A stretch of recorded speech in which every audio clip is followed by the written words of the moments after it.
So today I'm going to do a review on the Mongo Pro mulching head 35-inch. There's only a couple things that bugged me about it, but it's not too bad. I got it hooked up on the machine. I got a job to go to Monday, so I figured now's a better time than any to do a review on it. So I'm going to go ahead and hook up the hydraulic lines. You have 3 lines. You have your flow in, your flow out, and then you have your K-strain. With this mulching head, you have to have a K-strain. It does not come with the K-strain hookups with all the hydraulic hoses. You can purchase those from Mongo, an additional cost, which it's easy to do. It's much easier that way because it's already the length and everything for your machine. You order it for your machine. So another thing I picked up is this Irwin Quick Grip. If you've ever tried to put hydraulic hoses on, you know when you can release the pressure on the back side of your machine, but on this side, on your implement side, the still has hydraulic fluid in there. Hydraulic fluid heats up and expands, and it makes it to where it's extremely hard to put these fittings on. And before I've got this, I was cracking the fittings, bleeding off the pressure because there's no bleed on this head at all. So that's the way I was doing it until I got this. This makes it a whole lot easier. It's not cheap. It's about $100. You can get them off Amazon, and a couple other sites have them. But let's go ahead and get these hoses put on.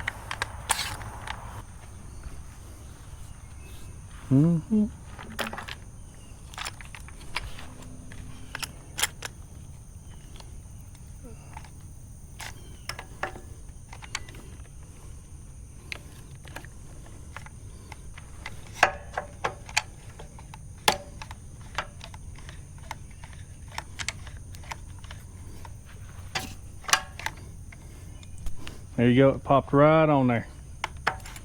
You just take it off like that, and you're hooked up. Just move your ball, and you're set. This thing, worth its weight in gold.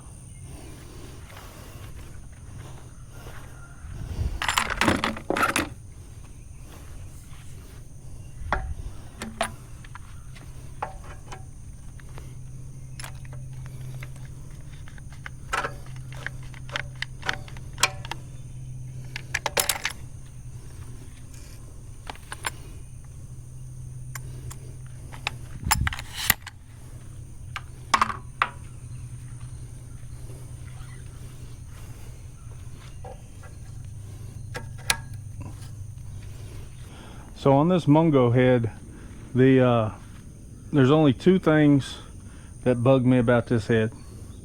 Is this one has the bite limiter on it.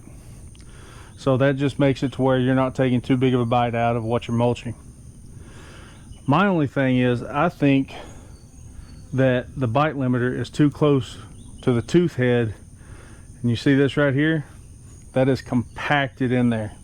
And the only way to get it out is with a hammer and a chisel, or what I do, I just carry an impact with me and bust out the bolts, take the tooth off, and then sometimes you still have to use a chisel and a hammer to get that out of there because it's wedged in so tight.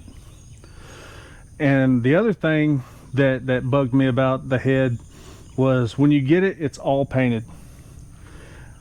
These are Allen heads. These things were painted, it was a pain in the butt to get the paint out of there to get the right size Allen to fit. So I wouldn't mind if this thing came black bolts, black teeth. No need to paint those. I guess it's easier for them just to paint it all at one time. But yeah, it was a pain in the butt with the paint inside those Allen heads. And they were extremely tight to where some of the threads were messed up on a couple of the bolts, and I had to change them out. But I had to use a 3-foot breaker bar at the beginning to break these off, which you don't want them loose, right? But I mean, 3-foot breaker bar, it doesn't need to be that tight. I put them on with impact. They haven't came loose yet. Just give it a couple of uggy duggies and it's on there. So I do want to touch on one more thing. I put these teeth back on with an impact, good impact, new battery every time. These are supposed to be torqued to 200 foot-pounds. So if you want to go by the book, make sure they're not going to come off. Torque them to 200 foot-pounds. That's per the book. And if you're wondering about the weight on this thing, let me see. It is,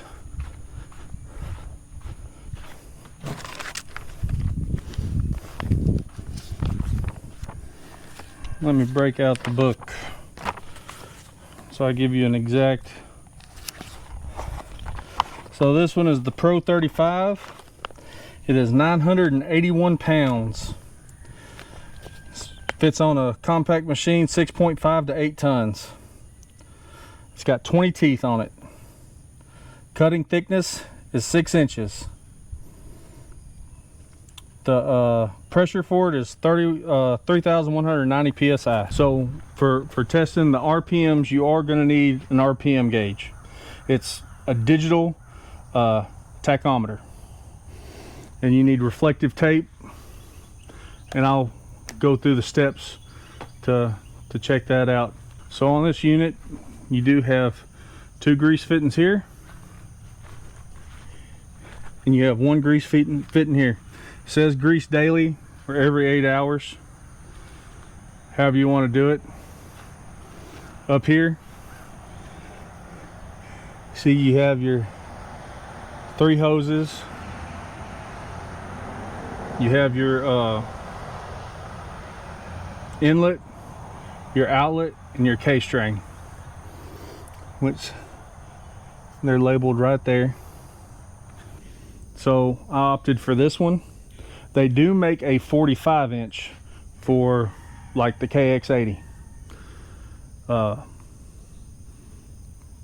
But so far, functionality, I've been very pleased with it.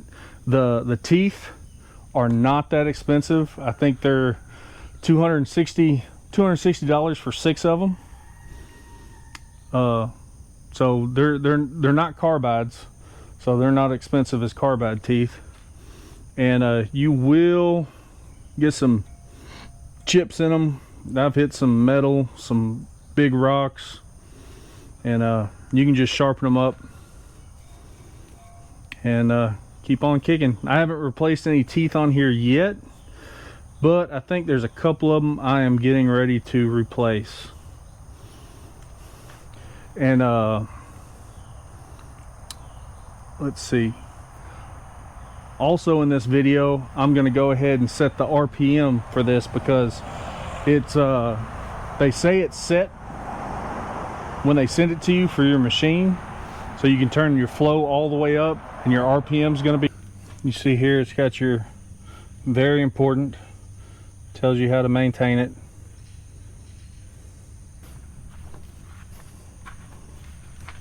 But it's pretty scratched up, but you're going to get it scratched up out there cutting up. You do have a back door on it. It is manual. Take the bolts out, you can open it up or close it as small as you want. Close it small, it's going to chip everything up a little bit more finer and bigger as you open it up. So your side door here is where your needle valve is to adjust the flow. So you can set your RPMs from this needle valve. You'll need 2 people, someone to be inside the machine and to activate it, so you can adjust this.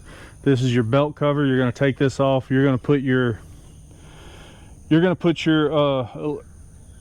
reflective tape on the bottom pulley.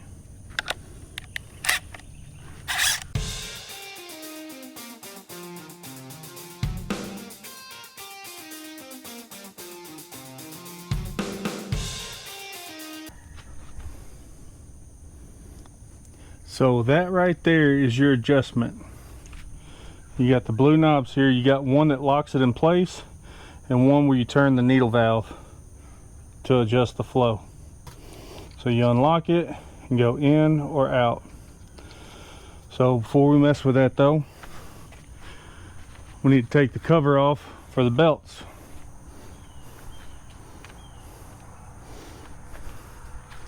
And the belt cover is going to be 13 millimeter.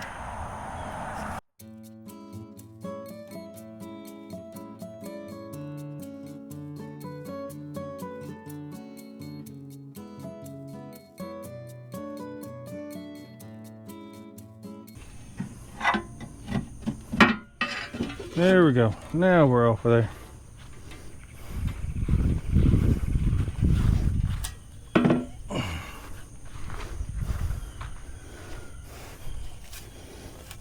Got a little bit of debris in here.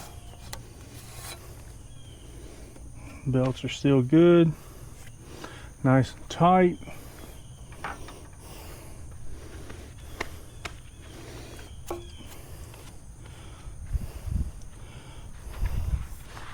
Make sure the surface is clean so my tape will stick there. So with this little meter, it came with sticky reflective tape.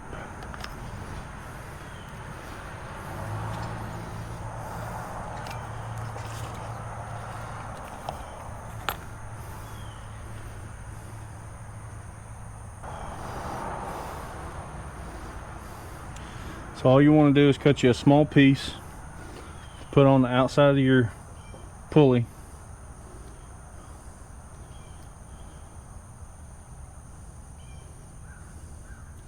See if I can get that peeled back. There we go.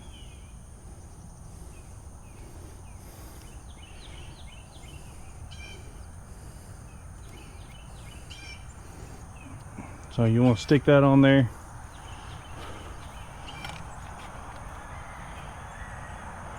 Just like that.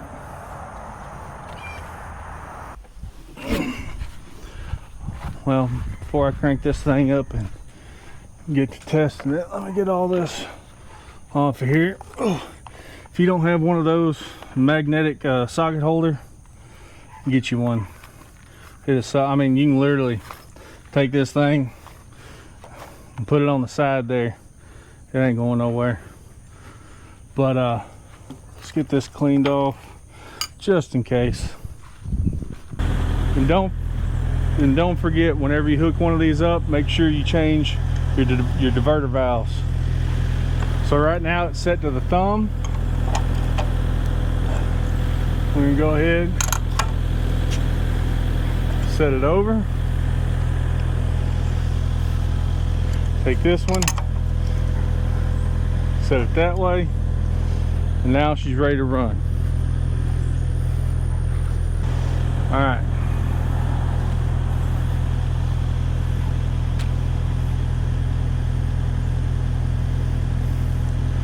My tape is still on there. All right. So I told my wife to turn it on.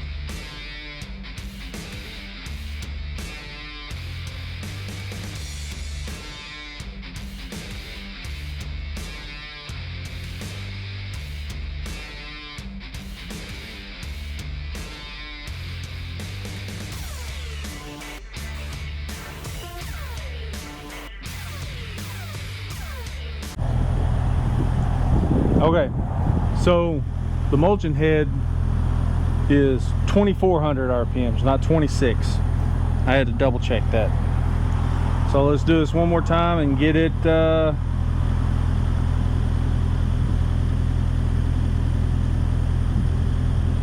right.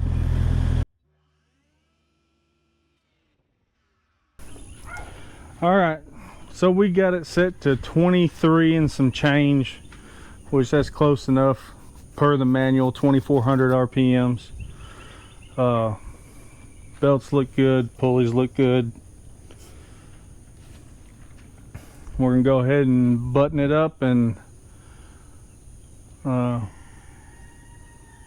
get it all put back together, and I'm going to take those teeth off and clean out that wood in there, because it's a balanced drum, and you'll know when you got debris stuck in between the bite limiter and the tooth, because it starts shaking.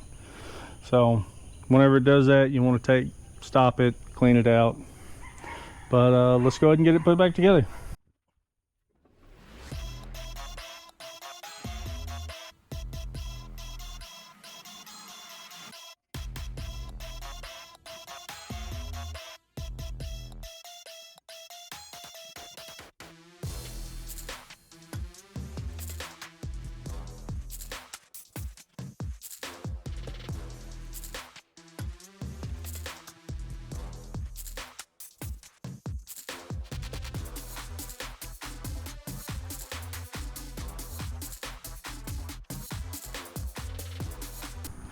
It's all back together. The RPM is set right. Overall, I do like this mulching head. It is it's pretty strong. It's the recovery time on it is pretty quick. The manual says 6 inches, but you can, like I said, it all depends what you want to take your time on. But for underbrushing, yopons, small pine trees, stuff like that, it's no problem for it. It goes through and does what it's supposed to do. I purchased this with my own money. This is my own review on it. It is is it probably a little bit more expensive than some of the other mulching heads out there? Yes. But the build quality is really good on it, and the customer service at Mongo Attachments is pretty remarkable. The guy there that you'll talk to if you have any problems, if you need parts, if you need replacement parts, he knows everything that he's got pretty much right off the top of his head. You can ask him a question and he knows it like that, and he'll answer it, get you squared away. They get back to you if they're not available. You know, I've had some places you call and you never hear back from them. You got to keep calling them. They're real good customer service. And if they also sell buckets and rippers, and they also sell a skid steer attachment that goes on here, and you can put pallet forks, your bucket, grapple, anything you want to put, anything you put on a skid steer, you can put on that attachment. And that's going to be one of my next purchases from them. That and a tilting grading bucket. But other than that, I got a job Monday, so when I go do that job, I'll take some video and get some video of this thing working. All right, thanks for watching.